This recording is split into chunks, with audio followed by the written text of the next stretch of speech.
Hi! If you remember, I set some pretty bold claims at the start of my last video. Much like the rest of Season 3 and Season 2B, the finale took a lot of inspiration from the Amphibia finale. I haven't thought about Amphibia in months, but watching this finale made me want to watch Amphibia all over again. And I'm not kidding when I say it's one of the best finales of all time. Well, after watching the Amphibia finale, I went down a rabbit hole of posting good Disney animated shows. Well, I also said in that same video, Second, know that this is one part in a 4-part series, and some of the bolder claims in this intro will be addressed in a later video. and if it wasn't obvious by the title, I'm going to be addressing one of those claims today, and that's why Amphibia is a near-perfect show. But before we continue, and this should be very obvious, just like the last video, this is a very spoiler-heavy review, and like Gravity Falls, Amphibia is a show best watched blind, if not more so.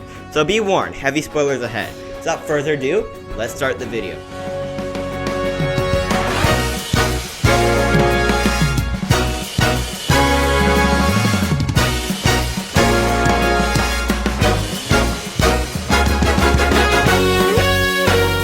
Before we talk about the actual show, it's important to get a little background information.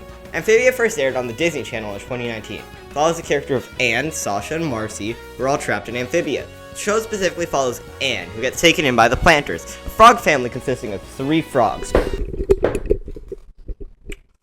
grandpa father figure Hop Pop, the young frog Sprig, and the tadpole Polly. The show was made by Matt Brawley, a former storyboard artist on Gravity Falls. The show was meant to be Disney's next Gravity Falls, as their former attempts didn't do that great of a job filling that role.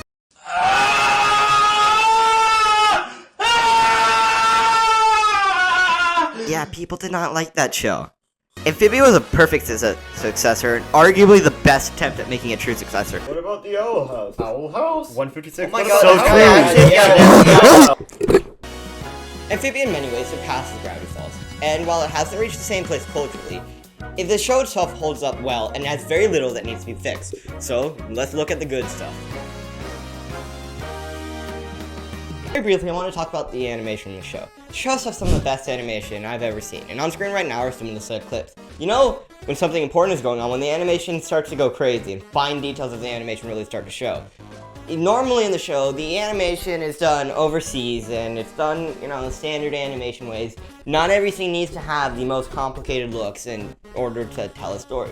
But, you know when it's important, because from that point, the animation is animated in-house, so they'll bring in a guest animator, and everything changes. You see much more in-depth focus on individual characters, and those characters will have much stronger emotions, whereas before you'd see kind of, I wouldn't say flat, but it's not like the highest quality all the time, but that's not saying it's bad, it's just saying it's standard. But those fight scenes specifically, I could watch hours of those and just never get bored. Now, there isn't much I can say here besides it looks good, because I am not an animator and I don't want to speak much on stuff I don't know about, but I can tell you the basic principles, and I can tell you that looks good. Amphibia, like many other shows, spent a large time building up the world and environment around them, and yet it explains so much while leaving behind so much mystery. Right out the gate in Season 1, it's made very apparent there's a caste system of these. Frogs are the working class. They make all the produce as well as the mailing system, and a large amount of the time they're even the ones running the corporation, which I know isn't technically working class, but they're still the ones who run all the jobs. Frogs seem to make up the majority of the population, filling up most of the villages around the continent. The Newts are the upper class. They mainly live in the capital and make up the entire staff of the king's castle. The Newts run the academies and are usually educated with high degrees. They are the ones with the prestigious jobs and tend to be very uptight and stuck in their heads. While the Newts aren't explicitly shown to be this way until midway through Season 2, they're subtly shown to us through the character of Duckweed, who, while is introduced in the first episode, in episode 9 is when he really starts to show his personality. In episode 9, he's shown to be the town's top food critic, and he is very harsh and specific in the way he likes his food. As well, compared to the other townsfolk, he's the only one speaking in a fancy transatlantic accent, compared to the Cockney and Southern accents of the rest of the townsfolk. Wager, is it? Fine. I'll be back in 2 days. Looking forward to writing my review and shutting this place down. What have you done? That was the most popular critic in town. That is Albus Duckweed. I don't feel safe. It brilliantly introduces the Newt as the upper class, as for a long time he's the only Newt shown in the entire show. That is, until the tail end of Season 1, where they introduced another Newt, shown to be a brilliant strategist and a clever liar and manipulator. Finally, the Toads are the military in the show. and in the first episodes, it's directly shown to us through Captain Grime. While he isn't named until the mid-season finale, in the first episode, he's shown in direct contrast to the frogs, who take Anne in, whereas the toads take Sasha's prisoner and lock her in a cell. Toads are shown to be the ones who force their respect on others, and are the warrior culture that glorifies honor and strength. The toads are drawn to be larger and bumpier than the frogs and newts, and unlike the frogs and newts, who the majority of have normal eyes, the majority of the toads have lifeless, glowing, purple eyes, with only a select few who differ from the standard having regular eyes. While the first toad shown in the entire series, Mayor Toadstool, is shown to be a money-hungry politician, it's made very clear that the toads aren't usually like this, and are more often the standard warriors seen throughout the rest of the series. While there are other amphibians in Amphibia, and there are those that differ from the standard cast ever laid out for them, they aren't really shown often in the show, and aren't very important for the general understanding of the culture and the world around them. While the Ohms are introduced later on as the prophets of the world, they are used as a plot device rather than an actual part of the conflict. Now, why did I bring up this whole caste system? Well, it is the external conflict for the entire show, and it gives us a peek into the history of the world without giving too much away too early. As well, it adds a sense of mystery of the world too. Was it always this way? And if not, how did it get to this point? The show makes it very obvious that there are many secrets to discover about Amphibia, such as how the music box, which is shown to be from Amphibia, or is very amphibian in many ways, ended up on Earth, or the ruins of a high-tech robot factory in the middle of nowhere ended up existing in this world where there's not even electricity. There's so much to discover in this world, and it feels like such a big and expansive place, and that's something that's incredibly difficult to do, right out of the gate even. But what's an expansive world without good characters?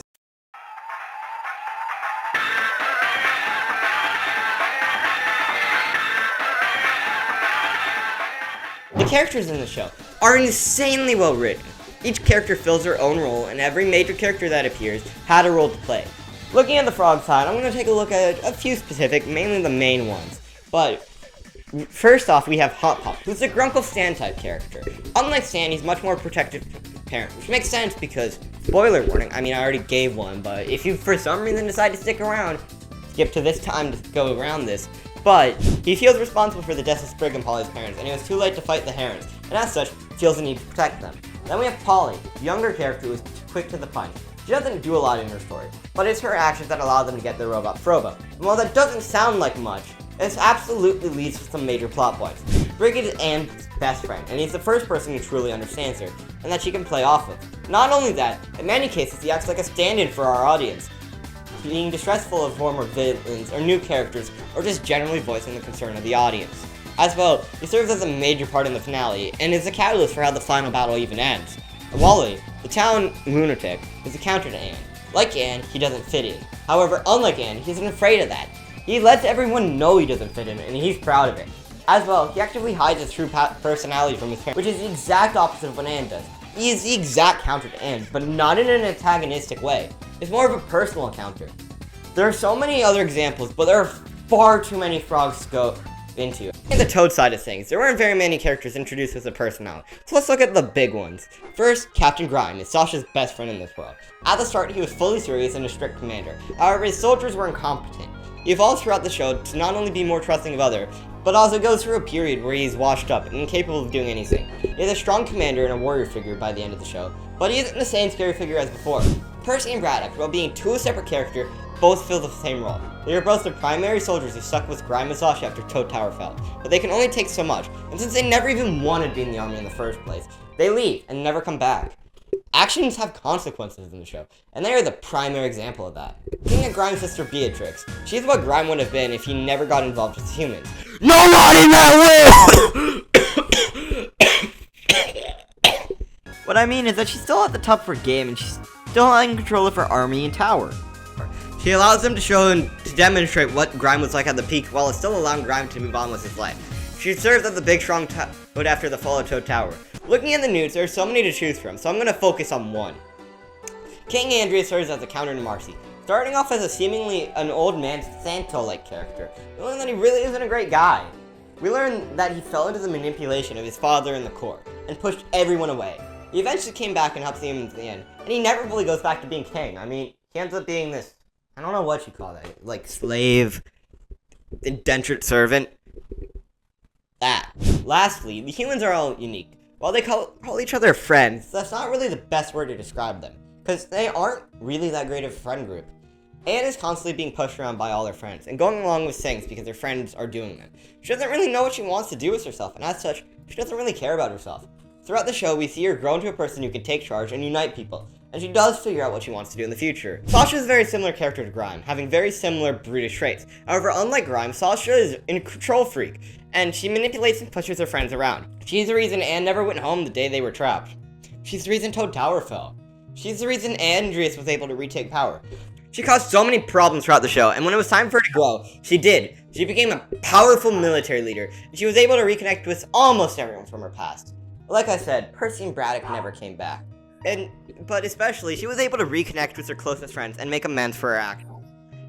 Completely changed as a person, and probably has the most dramatic character arc in the entire show. Marcy, she got them trapped intentionally. She was too focused on her own needs and wants, and she ended up causing the events of the show. She gets lost in everything she does, and causes more problems than she solves. By the end, she grows and is willing to go through with the move that causes her to set the events of the show in motion. She doesn't have the biggest role, but that's not to say she doesn't have a major role in the story.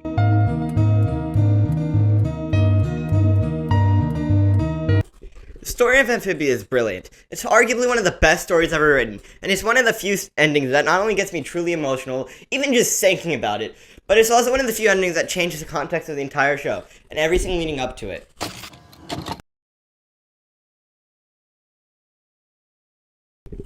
Yes, I know my hair is different. Now, here are the major spoilers for the show. I've been relatively spoiler-free for the past few sections, but now is your last chance to leave before I go crazy with the spoilers. Let's talk about it from the beginning. In ancient times, there was a kingdom that gained resources and powers from conquering other worlds. They would do this through a music box known as a Calamity Box. This era is known as the Golden Age of Amphibia. The last prince of this era, Prince Andreas, was assigned to his first mission, to invade Earth. He was very excited and he told his friends, Beryl, a toad, and Leaf, a frog. Leaf and Andreas are very close friends to the point where they have a secret way of communicating, using red notes that look empty but have messages when read with special glasses. He showed them both the key to the box and the box itself. When Leaf accidentally touches the stones, because let's make that very clear, she was touching that box on purpose.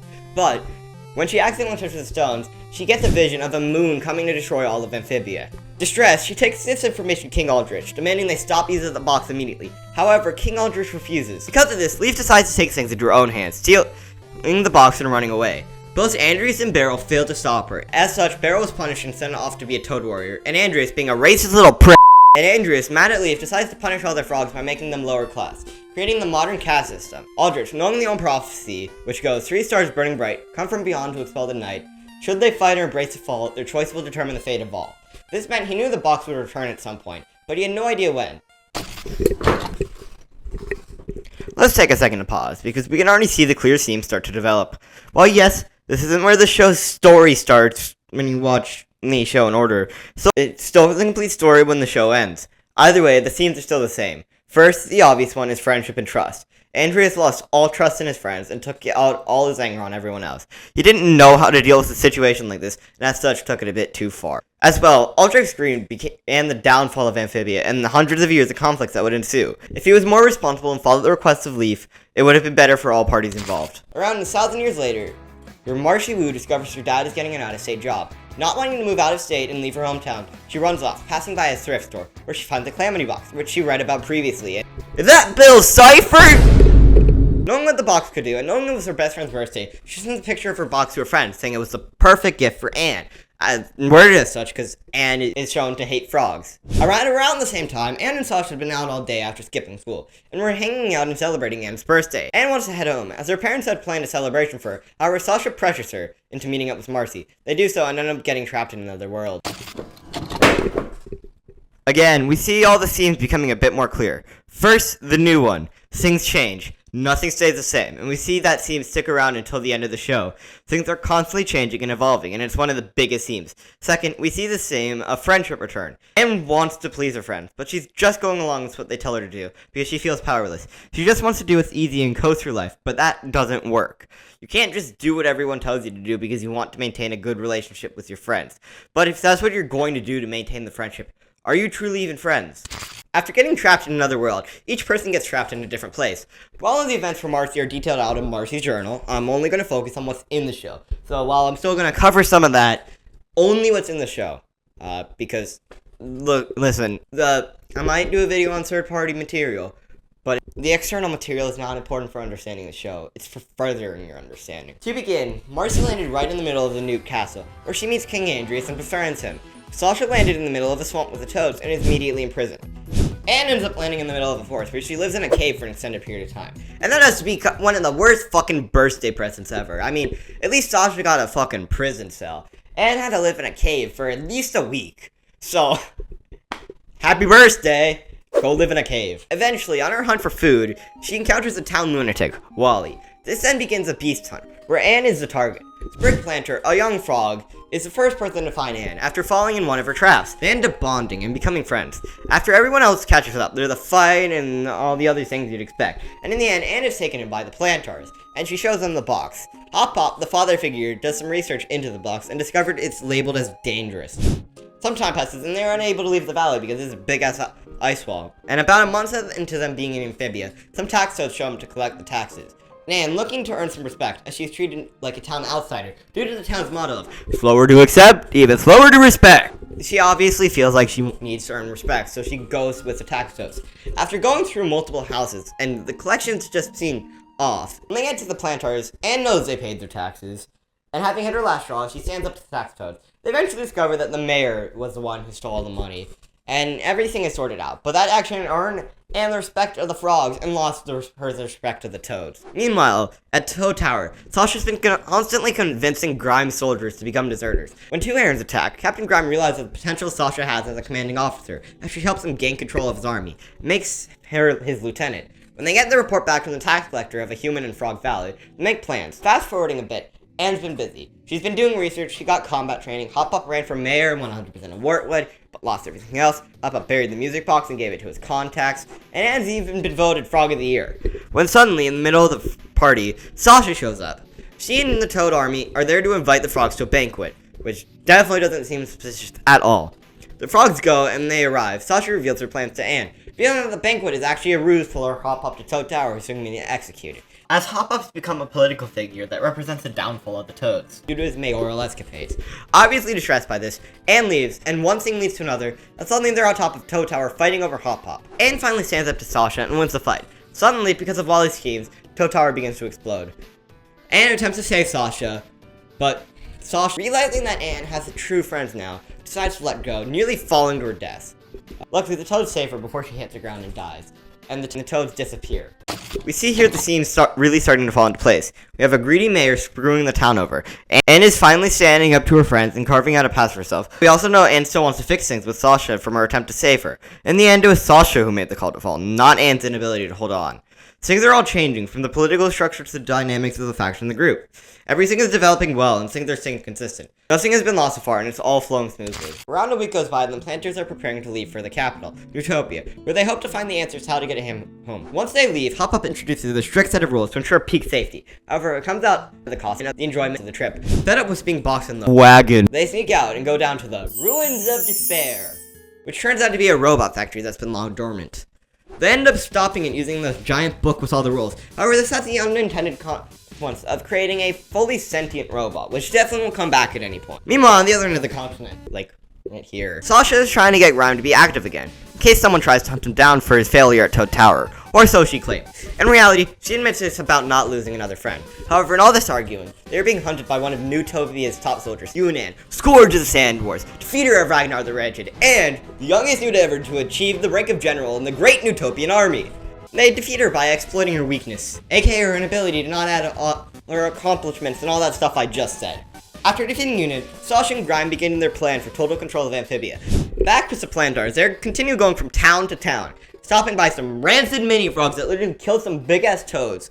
Fucking the richest city in Amphibia with Kermit the Frog and Wally, and literally fucking Gravity Falls, but with frogs! After all that, they end up in Utopia, where Marcy is. Marcy and Anne reunite, and we learn Marcy works directly for the king as his top advisor. Sprig, distrustful after the whole Sasha incident, doesn't immediately distrust Marcy, but after defeating an Ant Queen and saving Sprig's life, he changes his mind real quick. Marcy and Anne still have some things to work out, like Anne not trusting Marcy's newfound abilities, both of them being jealous of each other, Marcy being jealous of Anne's ability to make friends, and Anne being jealous of Marcy's smart, and the whole Sasha incident. Eventually, they're invited to stay at the palace to meet the totally not evil King Andreas. The king has a message for them, however they need to wait until morning to hear it. They use this as an opportunity to have a sleepover, where Anne, Marcy, Sprig, and Polly further bond over some dares, where they went down to the forbidden basement. They discover weird multiversal beings in the basement called Shadowfish, as well as some other things that give off creepy vibes. After that, they get the message from the king, where they learn the location of the first temple. The start was coming up, and Hop Up, needing to dig up the music box, decided to head back to the village, although Marcy, wanting Anne to stay, tells Anne that it doesn't make sense for her to head back. After some troubled goodbyes, Marcy lets Anne go with the planters anyways, and is a little troubled by it, and Andreas uses this as a time to manipulate Marcy. That was a lot, but we are now seeing things move. Nothing new has been introduced, only forwarding, and everything is going well. For starters, Anne and Marcy have already begun to work out their baggage, however that doesn't mean all is well. For instance, Sasha is still mad at Anne for how Toad Tower played out, and she's been aggressively training. However, she clearly still cares about Anne. She tells Grime that she doesn't want to lose another friend, indicating that she still considers Anne to a friend to a certain degree. Major issues are about to come up, and especially with Andreas' manipulation and Hop Pop lies, things aren't going to go well. When they return to War, Hop Pop discovers that the box is gone, all but Anne watches, in one of the few good lie reveal scenes of all time. Furious that Hop Pop violated her trust, she returns to the cave. Hop Pop tries to explain his actions, but it isn't enough. But they temporarily make up. They still haven't fully restored their bond, which is normal. There's still bad blood between the two, which comes up often during the first temple. It all comes to a head when they're put on separate teams in the big Harry Potter-like chess game, which Anne says she doesn't know when she'll be ready to make up. This even gets through to Marcy, who's been ignorant about the beef the entire time, and as such, she forfeits the game. This ends up being the right move in the long run, as they recharge the stone and all three of them returns to Wartwood. Finally, the robot from earlier returns. Polly ends up taking him in and went, "Wow. Well, this is going to be my personality for the rest of my life." Meanwhile, with Sasha and Grime, they're campaigning for their assault on the castle to take control of Amphibia. This is where Grime and Sasha learn that Anne and Marcy are helping Andreas. The Council of Toads, leaders of the Toad Tower, including Grime's sister Beatrix and, I don't know, these people, I don't know their names. They all agree to let them go with their plan on the condition that they bring back the legendary weapon of Barrel. They agree, however, Percy and Braddock, the soldiers who have stuck with Sasha and Grime from the beginning, have had enough after the intensity of the mission, and leave, and never come back. Going back to the main cast, they are working through the temples, after some hijinks ensue in the village. At the second temple, Anne is constantly sticking her neck out for everyone, while Valeriana, a character who was introduced earlier but did nothing, is scolding her. It all culminates when Anne saves Valeriana, after she nearly falls to her death, and Anne is deemed worthy of recharging the stone. Hearing her friend scream, she pulls the stone out before it's fully charged, which definitely won't come back later, and to try and save them, but it turns out they were just watching funny videos. When they get to the next temple, it's all about strings, however, nobody's really suited for it. Then, Sasha, who's been trailing them the whole time, reunites with them, and helps them recharge the stone, while seemingly dealing with the baggage Anne and Sasha have. So now things are really moving. Everyone is together and baggage is seemingly being worked out. But as we will come to find out, Anne and Sasha have different goals. Anne wants to make up with and reunite with Sasha and go home, whereas Sasha wants to use Anne as a way to take control, and while she still wants Anne to be her friend, she doesn't view friend in the same way as Anne. With all three of them in the village, they decide to use this time to bond and become closer. It seemingly works, as they're all closer than ever, but it all goes wrong. They return to Newtopia, Sasha enacts her plan, but this is the final straw for Anne, and she completely loses all hope she had in Sasha. Sasha acts like she doesn't care, and even attempts to send Anne home, but she doesn't understand how the box works. As such, she sends everyone to the prison. In all this chaos, Sasha finds out Andreas is evil. Who could have seen that coming? And tries to stop Anne from freeing him, but because Anne no longer trusts Sasha, it didn't go well, and Andreas regains power. It's then revealed Marcy got them trapped there on purpose, and it all culminates in Anne getting powers from the half-charged stone. And she fights Andreas after he drops Sprig out of the window. Marcy saves Sprig, and because of Van's fight, there's an opening for everyone to escape. It's almost successful, and then Andreas stabs Marcy in the chest, leaving Marcy in a near-death state, Sasha and Grime having to escape, and Anne and the planters on Earth with the box in Andreas' possession. Ooh boy, shit is getting real. There are a lot of things that need to be worked out before the three girls, and they don't even know if Marcy's still alive. When Marcy talks about the betrayal, really puts things into perspective, as we truly feel for her, but we also know she isn't justified. As well, Anne and the planters are now trapped on Earth, with no easy way back, which also proposes the question of if they will be trapped in the separate worlds by the end of the show. One more thing to note is that even though I joked about it a bit since it was heavily foreshadowed, Andreas being a twist villain actually works really well. He doesn't just turn into another character, he keeps his own personality and is still really evil. And while we know Andreas is up to something long before that point, it's not fully revealed what he wants until after the reveal. The show makes it seem like a Grunkle Stan type mystery, where there's a little bit more going on, but we don't know necessarily what it is, when in actuality, it's far more sinister, making it an effective twist. While the way I've told the story puts the larger focus on the overall story, the show's great structuring really allows this plot thread to develop and breathe, and it ends up benefiting the show's Andreas as a character in the long run. A few things happen immediately after the finale. In Amphibia, Sasha and Graham return to the Frog Village, where they claim they were sent by Anne. And while there, Sasha goes through Anne's journal, regretting her actions and wanting to make up with Anne. It's actually a really emotional moment and sets the tone well for the season. After being attacked, they come clean, and to their surprise, villagers join their cause, forming the Wartwood Resistance, named after the village. And in the castle, things are progressively getting worse, as more resources are being used up and population is rampant. Olivia, one of the highest ranking officials in the palace, has had it, and with the help of Yunan, attempts to free Marcy. However, they fail, not only falling under mind control, but also Marcy gets merged with this being known as a core, reflection of Amphibia's greatest mind. On Earth, Anne and the planters have reunited with Anne's parents. However, Anne doesn't want to tell them the political situation in Amphibia, Marcy's status, or that they plan to go back, or even her powers. This all comes to a head when Frobo, who was damaged during the assault on the castle, was repaired by Polly. This alerted the stealth robot who has been tracking and attacking Anne throughout her short time on Earth, which causes her to reveal everything from her powers to her plans to go back to Amphibia to her parent. They then begin to do more research on how to get back to Amphibia, and they find a vase with a depiction of a humanoid amphibian, or more likely, just an amphibian from Amphibia.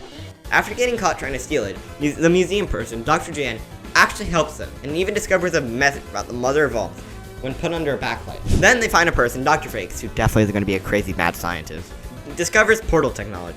However, they can't keep it open for long, nor can they decide the location. After Dr. Frakes is revealed to be crazy, who could have seen that coming? Their assistant Terry turns on them and helps Anne and the planters escape. After some run-ins with the government and some crazy hijinks, planters get caught and kidnapped by the government. Anne, her family, and the people that the planters have met throughout their time on Earth have all teamed up to break into the government facility and rescue the planters. They end up being successful, but the head of alien research, Mr. X, plans to track around them and tracks them to their makeshift portal. Anne uses their powers to both fight the government and open the portal, and they end up back in Amphibia. They then head back to Wartwood, where they encounter Sasha, work out their baggage, and build up their army. One of their missions was to find the Olm, specifically the Mother of Olms. And when they do, she tells them the prophecy from earlier, the 3 stars and all that. And the days leading up to the final attack, where Andrews plans to finally invade Earth, minor characters from the first season start coming back, and joining the army. And while there is still conflict between the cast, this is their only hope. They do some bonding exercises, but it isn't until Anne gets furious and uses her powers that they truly begin to work together. Before they come up with a plan, Pop-Up discovers an old family ruin. As the base of the resistance is set up, in the planter house is a secret tunnel. They discover an empty red note, and an old bedroom with a red cloak. They come up with a plan, however when they enact it, this all goes seemingly well until they get the box. They had to free Olivia and Yunan, who were guarding the box. However, after doing so, they tried to warn them about Marcy. However, they do so in a way where they say, Marcy's changed, but Anne and Sasha interpret it in the way that they have changed. When in reality, it's much different. They didn't expect her to be Darcy, Marcy plus the core. So, Darcy comes to stop them after luring them in with the fake box. She torments them and calls them out for their actions, and even demonstrates how they ignored Marcy's need, and were partially responsible for the situation to get this far out of hand. This is where it all comes to a head. Anne and Sasha have fully made up now, and they are starting to realize their mistakes with how they treated each other. They're also beginning to realize how poorly they treated Marcy, but they still feel somewhat betrayed by her. It's also not helping that Darcy is reinforcing their mistake. As well, their capture has completely scattered their army, although they have begun to tear down the caste system and restore unity into Amphibia, causing massive changes. The invasion of Earth begins. However, our main cast, now consisting of 2 flight animals, Olivia, Yunan, Frobo, Polly, Hop-Up, Sprig, and Sasha and Grime, have to break free from their imprisonment. Using Frobo's laser sights, they break the floor and escape, hopping on their air cavalries to escape. They then reunite with Anne's parents, now working with Mr. X and the government, set up camp in their school, where Sprig begins to talk about how he wants things to go back to normal. And Hop-Up explains to Sprig how things will never be normal again, and that Anne has to go back to her own life, where Sprig follows up by saying that Anne will always be a major part of his life. Later in that day, the Herons who killed Sprig and Polly's parents show up. The planters are obviously traumatized, but after they attack Anne's parents, they step up and defeat the Herons, taming them in the process. After this, Andrews challenges Anne to a duel. At the same time, Sasha and Grime have snuck into the castle. This continues, with Andrews and Anne fighting while Grime and Sasha fight Darcy in the castle. It all comes to a head when Anne is down. To get her back into the battle, Mr. X uses government equipment to send a message to Anne, encouraging her to get back into the battle. Anne runs out of energy, however, and is nearly defeated when Sprig steps in. Right before he leaves, however, he drops the empty red note, which Mr. X discovers is a secret message. Sprig takes it to Andreas and reads it out, confirming that the Planters are relatives of Leaf. The note makes Andreas emotional and stops him in his tracks. In the castle, Sasha is down and nearly killed, but then Grimes steps in, losing his arm in the process. When Darcy notices Andreas stops fighting, she takes control and forces him back into fighting, taunting Sasha about her control freak past. This enrages Sasha, where she cuts the connection between the core and Marcy, seemingly defeating it. Meanwhile, Andreas, touched by the letter, decides to stop fighting and opens up his armor, right before Anne delivers a big strike with her powers, nearly killing Andreas and revealing his cybernetic implants. Heading back to the ship, they check to see if Marcy is alive and pour their hearts out to her. She wakes up and makes amends. They all head back to Amphibia. When celebrating their victory, they notice the moon rapidly approaching Amphibia. Then Mother Ohm appears, confirming it's the prophecy's time. She specifically pulls Anne aside to tell her that if they need a final blow, or if all is going wrong, she can call upon the stones and get the ultimate power, at the cost of her life. She takes it into account and heads back to the stones, where Valeriana is waiting. She restores the power to everyone, and as such, all three of them now have stone powers. They go to fight the moon, which is revealed to be the core's last effort to win, taking out everyone else if it can't win. Because it's just a sore loser that's afraid of death. Andreas decides to step up to the core, and specifically his father, and it destroys this connection to the core and helps the girls to defeat it. However, it isn't enough. Anne decides to use the power of all three stones to defeat the core, and she explains she might die in the process, but saying that she's followed their lead all her life. It's time they follow her. Sprig tries to get her to stop, and he's too late as he watches Anne destroy the core, dying in the process. Anne is then woken up in a sort of limbo, where she's confronted by the creator of the stones, telling her that she's the only person in all the millennia of the stone's existence sees them for good. The Guardian then offers her their position. However, Anne turns it down, saying she'd be better for the position once given more time to grow. The Guardian agrees, sending her back to the land of the living, and with a way to return home, as the stones had been destroyed when Anne used their power. Anne, Sasha, and Marcy all say their goodbyes, that the shards are only enough for a one-way trip, and they all head home. Around a year later in Amphibia, Polly has grown up to be a frog. Amphibia has been rebuilt, and statues commemorating the girls have been placed all around. The caste system has been completely dismantled, and the political situation is better, although unclear. 10 years later on Earth, and we learn that the three went their separate ways, which is normal. They were still friends, but they fell into different groups. All three of them meet up at Andral, where it's revealed she's become a herpetologist who runs the frog exhibit at the aquarium. That's where the show ends. Yeah, there's more in books and all that, but that's not really important. The point is, the show stuck with its plan from the start to end, and tells a clear and concise story, something that not many of the other Disney shows even managed to do. The fact is, they set up everything right in that first episode, but also every element of the finale is established long before the finale, something that a specific other Disney show really can't say. But, of course, after talking good about a show for 30 minutes, there's obviously some bad about the show. You read the title.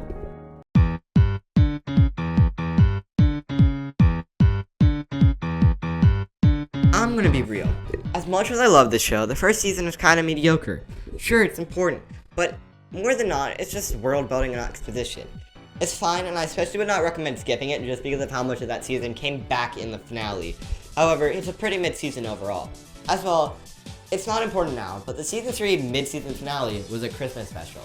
Obviously now that it's on streaming, it doesn't really matter, but the pain of watching it when so many unanswered questions, only for them to remain unanswered for half a year. It was annoying. Finally, there's some really bad episodes forced into the middle of season 3. That's probably one of the laziest, most filler episodes called Sprite. It's so annoying and unimportant that you can just skip it. Besides that, complaints are nitpicks at best, and it's truly a near perfect show. However, I can't call it perfect because there are issues. However, what are my true final thoughts? Amphibia is a show that hit incredibly close to home for me. I've dealt with situations like Anne's friendship with toxic, manipulative friends who I've later made up with. It is incredibly close to home seeing Anne go through the stages of seeing the friends fight and sticking up for your true friends, and the multiple attempts to make up because deep down inside, you're always your friends. As well, the change aspect of the show really hits hard because things change. I've changed friends, I've changed schools, I've lost friends, reconnecting with old friends. So much shit changes, and it doesn't all stay the same. The fact that the show had the balls to not have the characters go back at any time and stick with messaging, unlike a certain other show. In my opinion, it truly solidifies Amphibia's place as one of the greatest animated shows of all time. Tune in next time where I cover the Owl House, and I already know that one's going to be a real hot topic.